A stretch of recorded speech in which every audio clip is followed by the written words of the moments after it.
Now, this song I haven't sung since 1963 when I was working for Bill Monroe.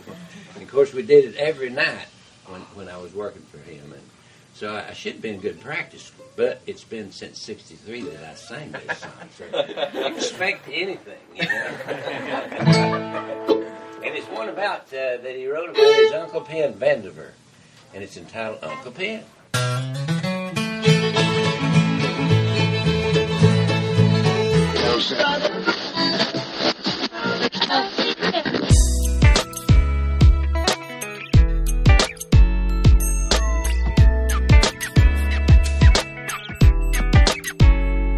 Hi, everybody. It's Todd Conklin. This is a Pre-Accident Podcast, a safety moment. And the topic of the safety moment by special request, thank you very much, is the idea of post-job briefings.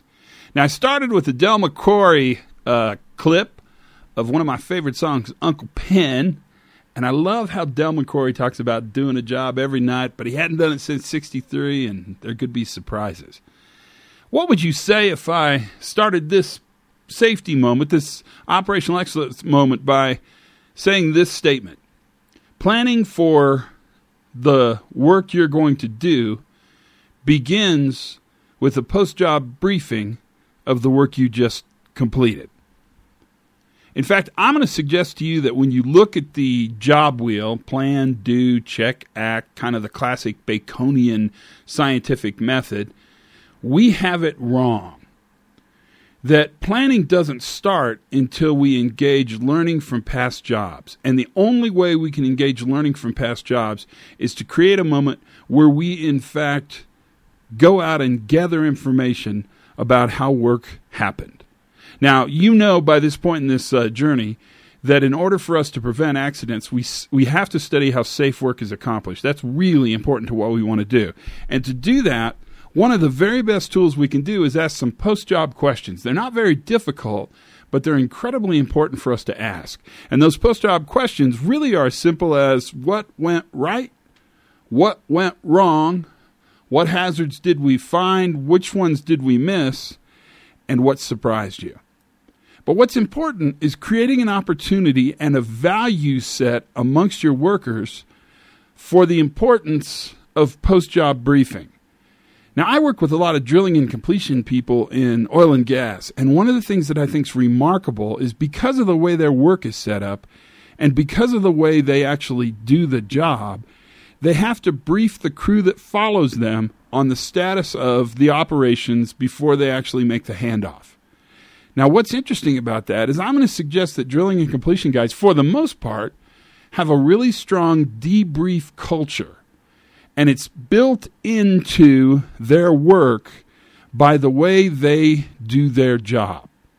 I think there's much we can learn about that. I think one of the challenges most of us have is that our notion of post-job is the day's done and we go home.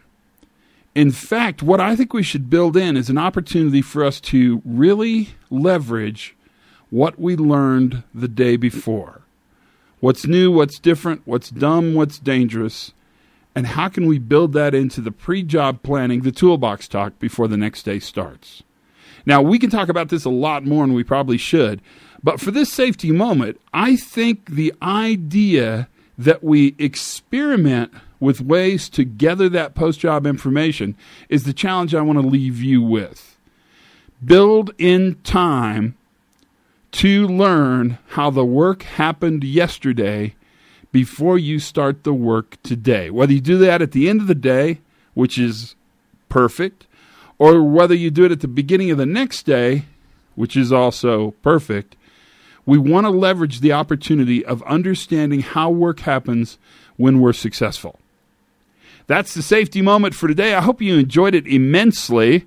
In case you're wondering, I'm going to go ahead and leave Uncle Pen in completion at the end of this safety moment because I think everybody ought to have a chance to hear Uncle Pen.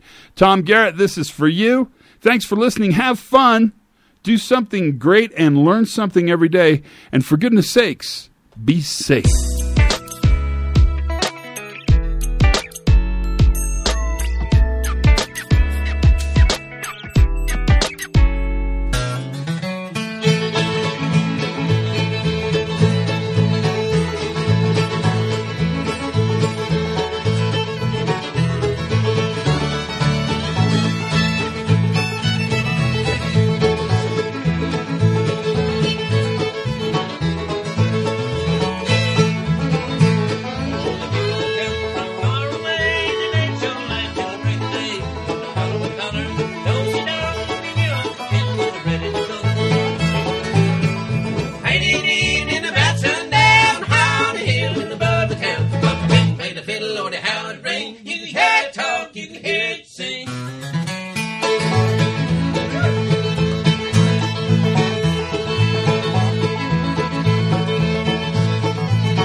sing.